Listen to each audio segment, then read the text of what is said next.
Gemini, Sun, Moon, Rising, or Venus sign, welcome po sa aking channel. So this is your weekly reading and this is also a timeless reading na maaring mag-resonate kung iba sa inyo may tumalo na agad po.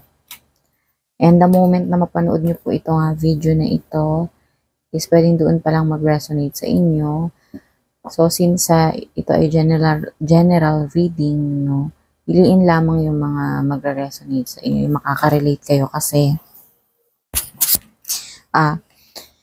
pwedeng iba-ibang sitwasyon, tao, or pangyayari yung atin pong masasagap mo Ganun na.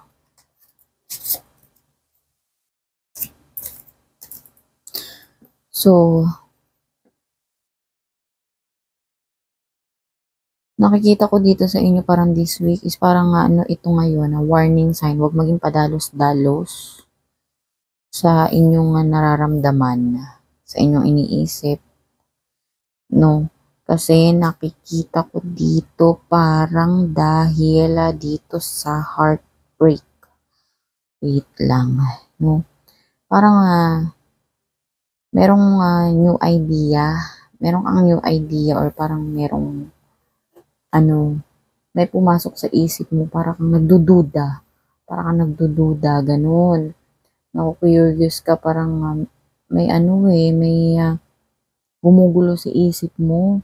Ganun, parang gustong-gusto mo talagang mayroon kang malaman, no? Ginawa mo ng mag-spy, parang hindi mo klaro sa'yo na makita mo yung hinahanap mong sagot, ganun. So, kung ano-ano pumapasok sa isip mo, kaya may new idea ka, ganun. Or maybe meron ka talagang new idea kasi meron kang sisimulan, o ganun. Or bago sa isip mo ito, kumbaga ngayon lang nabuo ito sa isip mo, ganun. Meron na ditong nagsasuffer, merong heartbreak, ganun. Naghiwalay ba kayo ng partner mo? Basta something nasa emotional pain, no? Or upset ka, or parang something confused ka, hindi mo alam, balisa ka, ganun. Or parang feeling mo merong hindi nagsasabi ng totoo sa'yo, or merong taong parang binebetray ka, or niloloko ka, pinagsisinungalingan ka, ganun. Kaya siguro parang may page of swords dito na parang gusto mo talaga, meron kang gustong malaman, no?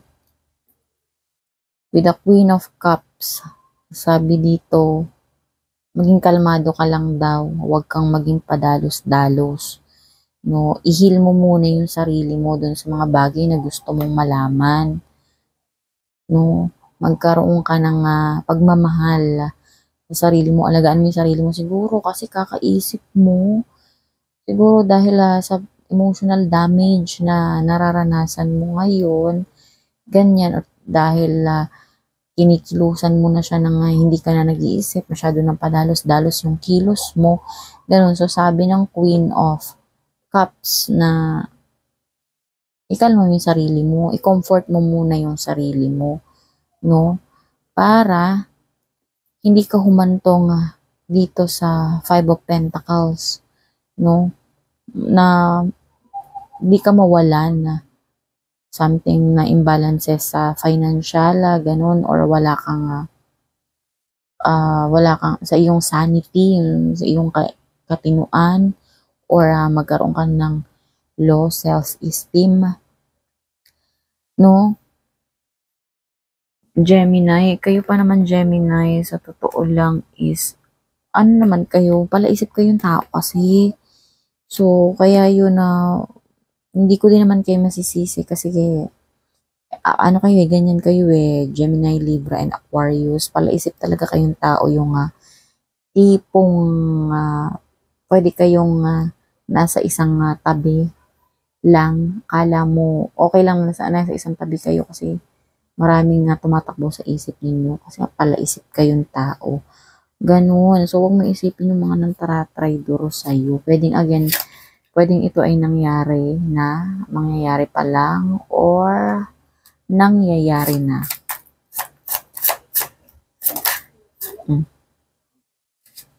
May tumalon. Oo, huwag ka daw mag-alala.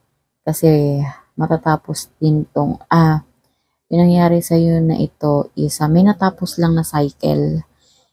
Kumbaga, dahil may nag-traitor sa inyo, meant to happen yon na mangyari.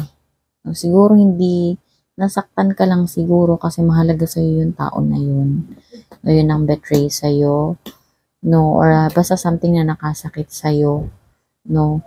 So, parang dahil doon matatapos na siguro, BFF over na ba yan? Friendship over na ba yan? Or something, baka maghiwalay kayo ng jowaers mo. Sabi ng Wheel of Fortune, it is meant to happen.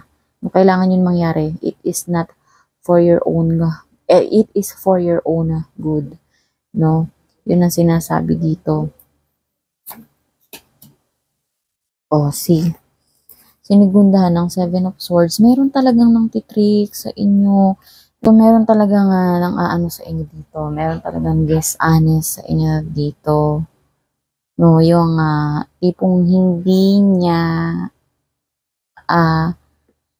ginagawa ng maayos yung parang yung commitment niya sa inyo, ganon. Ganon no? Basta, alam mo yun, or maybe may nang-i-spy sa inyo, ganyan. Pero something nakikita ko dito is dishonesty and betrayal. So, wag kang mag-alala, Gemini. This is for your own good, kung ano man yung pagdadaan mo or pinagdadaanan mo ngayon. No, kasi merong Wheel of Fortune, it is meant to happen. Ganun na. Pa tayo ng message. Yan, tumalon, wait lang.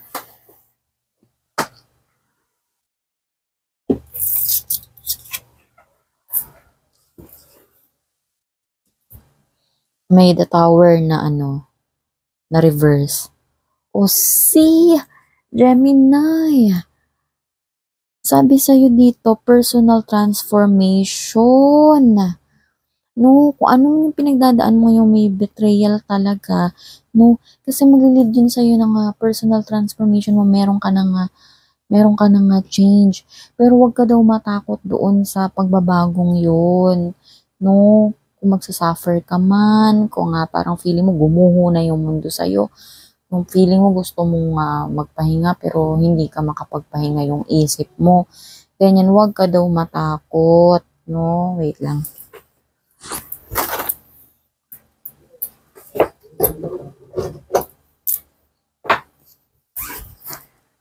Huwag ka daw matakot, no? Harapin mo yun, no? Sige lang kung kailangan damdamin mo yung sakit. Damdamin mo, pero wag to the point na may dito, merong 5 of Pentacles, no? Na ibigay mo na yung lahat ng lakas mo, no? Yung pag-iisip mo, yung sanity mo, yung katinuan mo is mawawala na. Ganon, no? Bababa na yung self-esteem mo. Ganon. Alam mo, naniniwala ako na lahat ng mga pangit na nangyayari is meron yun for our highest good yun, no? Para magkaroon ng balance sa buhay natin. No, kaya nga ang overall energy mo is Page of Swords, no? It's a warning sign na huwag ka talagang maging padalos-dalos sa yung nararamdaman ngayon or mga action ngayon sa buhay. Kasi para hindi ito magdulot ng ito sa 5 of Pentacles, yung mga losses ba, yung mga kawalan, yung mga mawawala sa'yo, ganun ba? Para hindi yun magdulot sa ganun, no?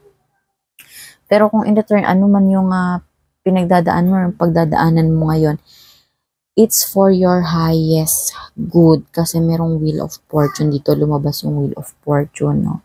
No, magkakaroon naman ng magandang cycle pagkatapos nito, no? No, basta palipasin mo lang to. And kuha tayo ng mindful message mo for this week. Yung mga paalala sa'yo na mensahe.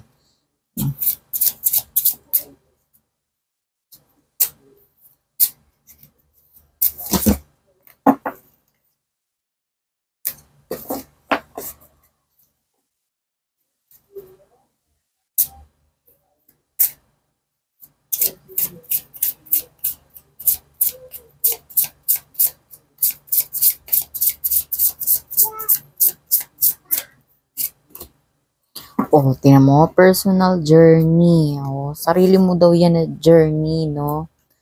Baka masyadong mong binababa yung sarili mo, no? Hindi lang din ikaw, Gemini, ang nakakaranas ng hirap ngayon. So, kung sa hirap lang siguro ng buhay, ako, no, laging ganito iniisip ko.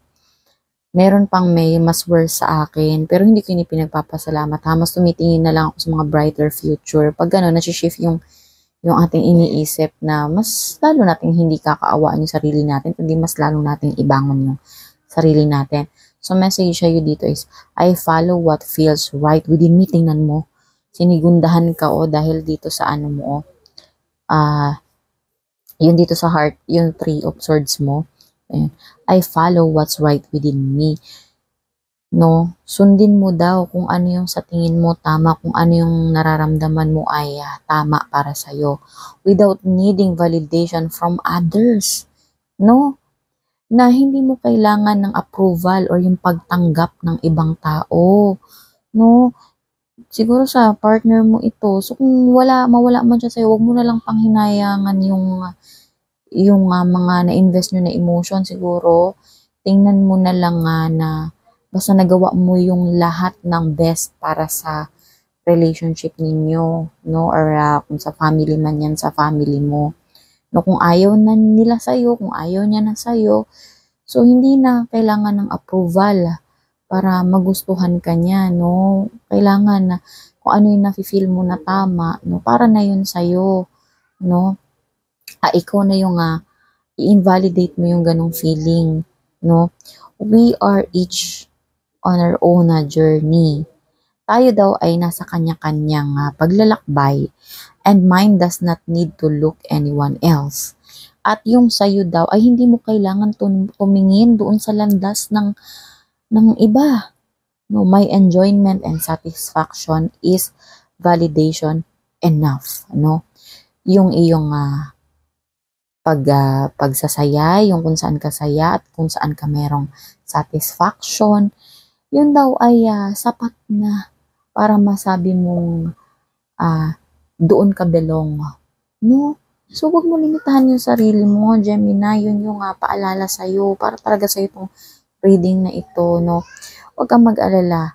It is meant to happen, no? It is meant to happen, Gemini. Yun ang sinasabi ng card sa'yo. Kasi meron kang Wheel of Fortune, no? Magiging maganda after all yung iyong susunod na journey. Meron lang kailangan mawala. So, kuha naman tayo ng cards ng Archangel. This is for guidance and protection this week.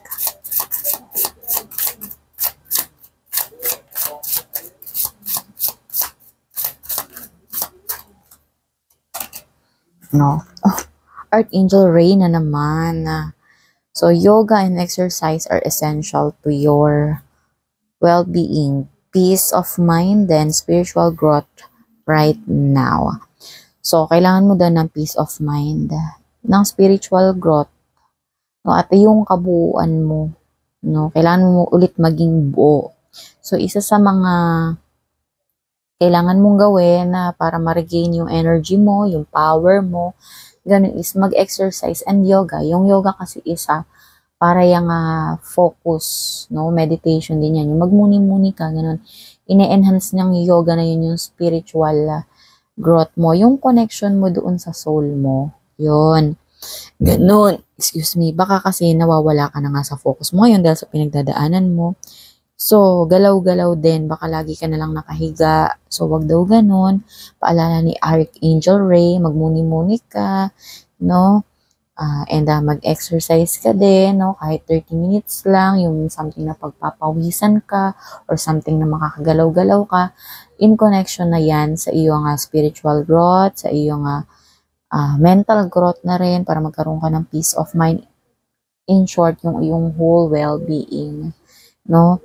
So, overall, reading is maganda pa din naman yung iyong reading kasi may matatapos, no? And merong kagandahan doon sa matatapos na yun.